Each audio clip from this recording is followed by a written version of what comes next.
కవిత గారు జైలు నుండి వచ్చిన తర్వాత ఆ లిక్కర్ మరకలు తొలగించుకోవడానికి నానా తంటాలు పడుతూ బీసీ రిజర్వేషన్ అని మహాత్మా జ్యోతిరావు పులే గురించి ఒక కొత్త నినాదాన్ని ఎత్తుకొని ముందుకు వస్తున్నటువంటి సందర్భం చూస్తే ఆ కుటుంబంలో రాజకీయ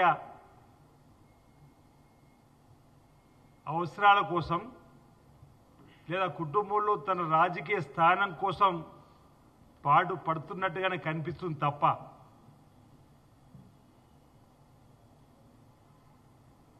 సావిత్రిబాయి పూలేకు మహాత్మా జ్యోతిరావు పూలే గారు స్వయంగా పాఠాలు నేర్పి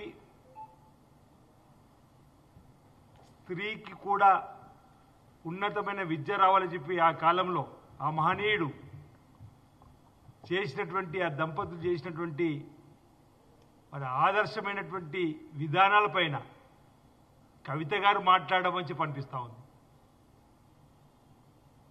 6 మాసాలు జైలుకు వెళ్ళి వచ్చినటువంటి కవిత గారు కూడా మహనీయుల గురించి మాట్లాడమంటే దెయ్యాలు వేదాలు వల్లించినట్టుగా ఇందిరా పార్కును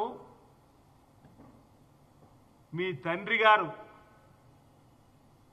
అసలు తెలంగాణ వచ్చినాక ధర్నాలు వద్దని నిషేధించిన సందర్భంలో ఎక్కడైతే నిషేధించిన ఇందిరా పార్కు ధర్నా చౌక్లోనే మళ్ళీ ధర్నాకు కూర్చున్నారంటే ఇంతటి ప్రజాస్వామ్యమైన ప్రశ్నించే వారికి కూడా అవకాశం కల్పించిన మా రేవంత్ రెడ్డి గారి పైన బహుశా వారు ధర్నా చేసినప్పుడు మాకు ఈ ధర్నా చేసే అవకాశం కల్పించినందుకు ముఖ్యమంత్రి గారికి ధన్యవాదాలు చెప్పని కూర్చుంటారని చెప్పి అనుకున్నాం.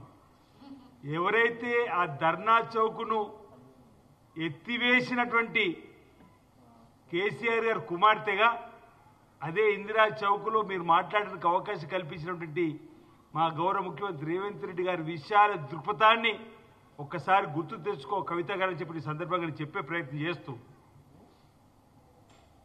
10 ఏళ్ళు అధికారులు ఉన్నప్పుడు జ్యోతిరావు పూలే గారు గుర్తుకు రాలేరు. 10 ఏళ్ళు మీ తండ్రి ముఖ్యమంత్రిగా ఉన్నప్పుడు సావిత్రిబాయి పూలే కూడా గుర్తుకు రాలేరు. ఈరోజు మీరు చెప్తే మేము నేర్చుకోవాలని చెప్పిన మాట, మీరు చెప్తే మా అసెంబ్లీ స్పీకర్ గారు గుర్తు తెచ్చుకోవాలని చెప్పిన మాట.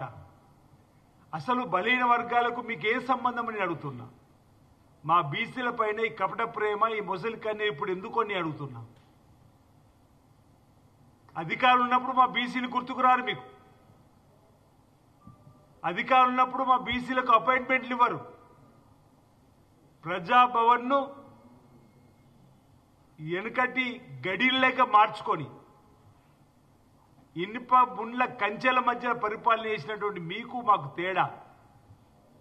ప్రజాపాలన, ఇందిరమ్మ పాలన, గౌరవ ముఖ్యమంత్రి గారు రేవంత్ రెడ్డి గారు పదవి బాధ్యతలు స్వీకరించిన 3 గంటల లోపనే మీ ప్రగతి భవన్కున్న ముండ్ల కంచెలను తీసివేసి అక్కడి ప్రజాభవన్కు మహాత్మా జ్యోతిరావు పూలే అనేటువంటి నామకరణ చేసినటువంటి మాకా మీరు శుద్ధులు చెప్పేదని అడుగుతా ఉన్నా. మీరేమో వాటి గడిలుగా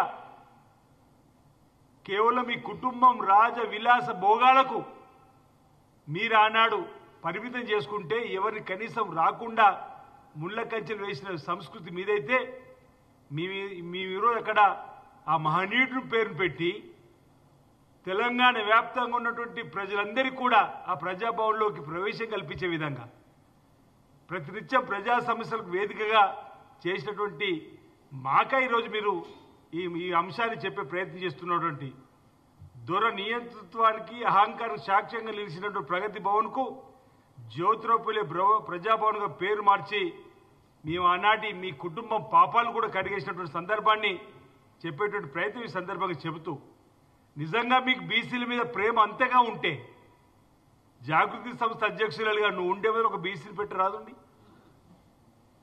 అరే